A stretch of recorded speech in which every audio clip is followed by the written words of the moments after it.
Hi, this is the e-commerce recommender system project, where the goal of this project is basically build like a recommender system for e-commerce based on like the user's purchase history. And the focus of this project is to basically create like a user-based features such as like average purchase value and use aggregation methods and basically to extract time-based trends. So we can get this data set from Kaggle from the e-commerce data set. So you can go down and download the CVS file over here. So, so let's get back. So I began this project by basically importing pandas and numpy and assigning a df to pd.readCVS. Then we display like the basic information by using df.shape, which gives us the rows and columns, and printing on the first 5 rows. So the shape for this data set is 541,000 rows and 8 columns, and here are like the first 5 rows for invoice number, stock code, all the way down to country.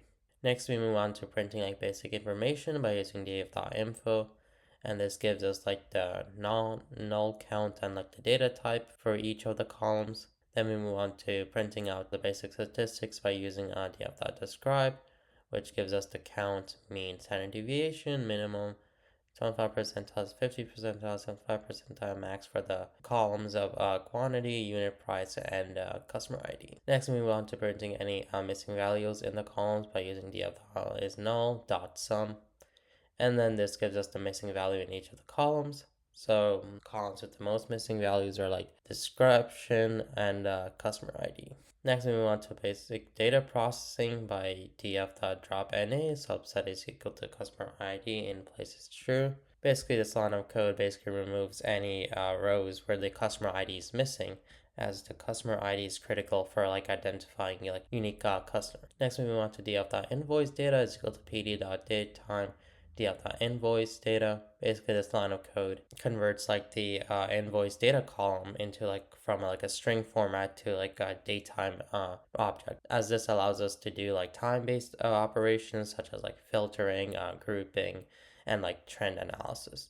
Next, we move on to df.total price is equal to df.quantity times df.unit price. Basically, this line of code basically calculates like the total price per line item, and this column represents like basically the total revenue generated by like each item in the data set. Then we move up to df is equal to df brackets of quantity is greater than 0. Basically, this removes like any rows where like the quantity is negative, which typically indicates that the product it has returned, and also negative quantities can basically skew the analysis. Then we move on to df year is equal to df.invoice data dt2 period m.